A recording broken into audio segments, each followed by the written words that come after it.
Hey guys, I'm already doing these for I started doing them for Reddit, so I figured fuck it.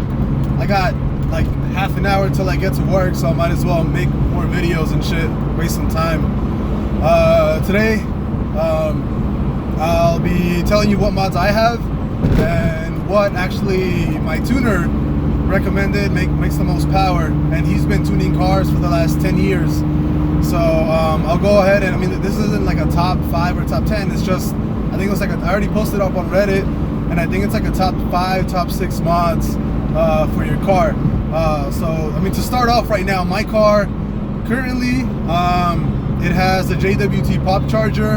It has an HKS rep exhaust from eBay. It was like 200 bucks. Super nice, by the way, really good quality.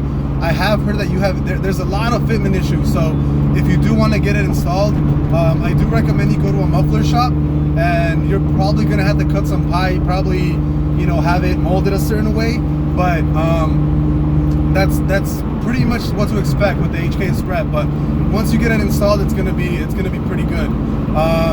The 516 Plenum Spacer for Motordyne, that's what I have. I did buy some resonated test pipes again from eBay. I haven't installed them yet. And I also have some spark plugs that I need to install, probably new injectors. But as far as performance mods, what I have on my car is just a JWT pop charger. I have the Motordyne 516 Plenum Spacer, and I have the HKS rep exhaust. So far with these mods, and with the tune that I just got running for E85, the car definitely feels a lot faster. You know, baseline, these cars, wheel horsepower, they do about 230. Mine has 180,000 miles, so definitely mine's probably doing lower than that, maybe like 225, 220. So after we did the tune on 91, felt a huge difference. Definitely feels like around 250 to the wheels now, maybe 255, and with the 85, maybe somewhere around 260, 265. Like I said, I haven't dynoed the car yet. I probably will. I'm gonna get it retuned when I install test pipes, and also have it I'm gonna retune for test pipes, and then I'm gonna go get a dyno while running 85. So I want to see what my peak power is, but again, I don't think it's gonna be anywhere like in the 300 wheel horsepower, you know, 290, 280. I just think my car is too old, and it has too many miles to be running, you know, for the engine to be making that much power, at least consistently, you know. But anyways, on to what this video is about. So my tuner, the one who tuned my car, he's been in the industry for like 10 years. He's been doing this for a while, and I just want to, you know, give you guys the recommendations from what I've personally installed in my car that I think that works, and also what he told me. So I'll start off with what he said. He definitely told me that, you know, just I think he had a Gemini exhaust on his G35. So he said, I think as far as power goes, you know, you can't go wrong with the Tomaze, the single exhaust, you know, probably like the Z1 from the Z1 single exhaust. The 516 Plenum Spacer, but if you're not going to do the Plenum, do the intake Plenum from Kinetix. He said that one definitely brings in a lot of power after your car gets tuned. Definitely any full exhaust, single exit exhaust that make the most power. Test pipes, only install test pipes if you want your power band to switch from the bottom end to the top end. So test pipes are pretty much just straight pipes. Well, what they're gonna do is they're gonna switch the power off.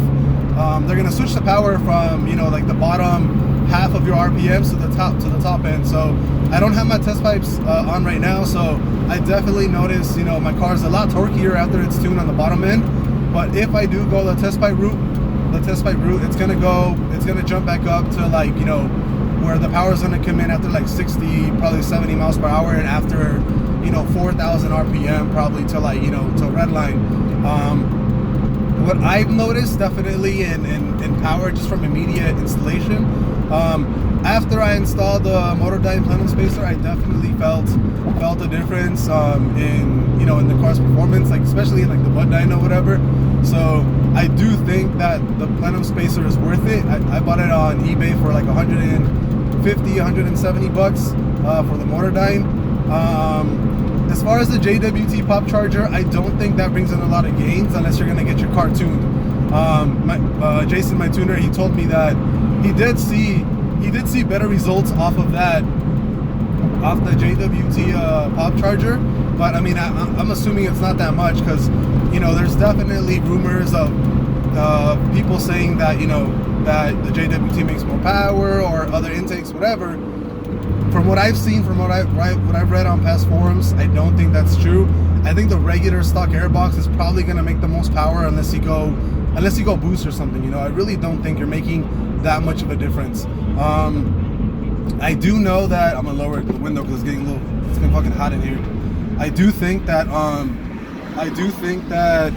you know, the 3-inch intakes, you know, from like Admin or the other, you know, people that are making them, I was pretty skeptical at first. I don't know. I know there's been like a lot of, you know, tunes on them. Admin tuned it. You got like pretty good results and stuff. I don't know how they work on the DEs and if they make a significant amount of power. But I have been thinking about buying one. I don't think it's worth what they're asking for. I think it's like $300 just for the intake, which I don't think it's worth. Like, it's just a lot of money, you know. My car wasn't that expensive. It was like this 350 was like $4 grand, which is not that much. I bought it with 160,000 miles. I just can't justify adding the performance part, you know, $300 and everything to the car that wasn't, you know, that much money essentially.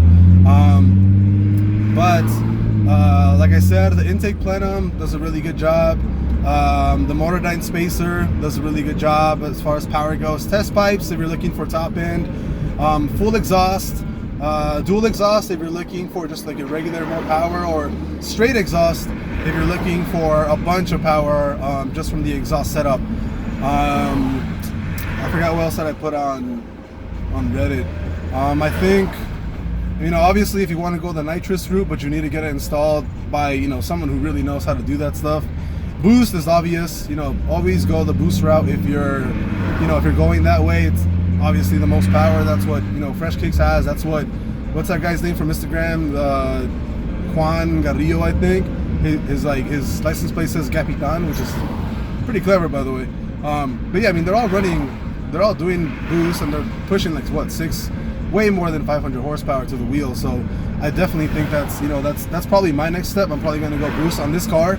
You know, it does have 180,000 miles, but you know, I just kind of want to, I just want to push it and see, you know, it's my daily, so I just want to push it and see how much power I can get out of this one, especially from an old 350. So, you know, I'm probably going to end up doing that, boosting the car way later in the future, you know. But first, I'm probably going to go get the dyno, to get the test pipes, everything. But just to kind of close the video, if you're looking for power, 516 Plenum Spacer from Motordyne. Full exhaust. Gemini does a good job. Z1 does a good job. Tomei is probably your best bet for a single with the most power. In 800 feet, stay on California 57 North. Follow signs for California 60 East. California 57 North. The intake plenum from Kinetix definitely has a really good sound. That's only install the Kinetix plenum if you're not installing a Motordyne Spacer. Because they don't work together. That's what the intake plenum is for. Follow signs for California 60 East. God, Jesus. Test pipes if you're looking to switch your torque from the bottom end to the top end of the RPMs. Continue on California 57 North for 2 miles. A 3-inch intake from Admin or from somebody else that makes it. If you're gonna get your car tuned, and if you're willing to spend the $300+ or $200+ on the intakes themselves. That's pretty much, you know, that's pretty much what it is. Unless, you know, but if you're not, just stick with the regular stock airbox. I mean, people have dynoed it to where it makes the most significant and consistent power. There's not much of a difference for you to spend an extra $200 on another, you know, cold air intake or whatever. So just go the stock airbox. It probably makes the most sense up until you boost your car. Nitrous obviously, and then boost. But you know, those are like the top 5 mods I think for the 350Z as far as DEs go. Rev ups, I don't know. HRs, pretty much if you go FBO on a HR, you're looking at over 300 wheel horsepower probably. But this is probably strictly for the DE since that's what I have Avenue for. But that's gonna be the video, you know, pretty much.